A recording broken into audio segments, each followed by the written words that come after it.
ഊഞ്ഞാലിലാടി മന്ദാരക്കൊമ്പത്തോരൂഞ്ഞാലിലാടി ഒന്നിച്ചു രണ്ടോമൽ പൈങ്കിളികൾ ഒന്നാനാം കുഞ്ഞിന്റെ ഓമനകൾ കാടിന്റെ കിങ്ങിണികൾ തന്നെണ്ണം താനെണ്ണം താളത്തിലാടി മന്ദാരക്കൊമ്പത്തോരൂഞ്ഞാലിലാടി ഒന്നിച്ചു രണ്ടോമൽ പൈങ്കിളികൾ ഒന്നാനാം കുഞ്ഞിന്റെ ഓമനകൾ കാടിന്റെ കിങ്ങിണികൾ.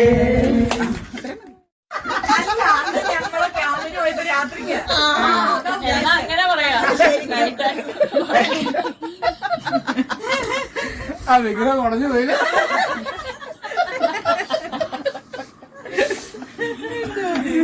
ഞാൻ പറയാം ഒരു 52, 53, 52, 50. ആണല്ലേ? ഒരു വർഷം യോഗ ചെയ്യാത്തതിന്റെ അറിയാനുണ്ട്.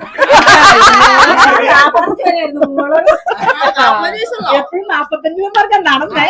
10 വർഷം മുന്നേ ഹസ്ബൻഡ് റിട്ടയർ ആയെന്ന് പറയുമ്പോ 54 വയസ്സിലേക്ക് അതൊക്കെ കണക്കൂട്ടിട്ടാണ് കാഴ്ചയിൽ പറയാനാ പറഞ്ഞത്. ഇതിന്റെ ഈ പെടപെടപ്പും 50 കഴിയും. യോഗ നാളെ മുതൽ ചെയ്യാൻ പോവാ. ടൈം എപ്പോഴായിരിക്കും?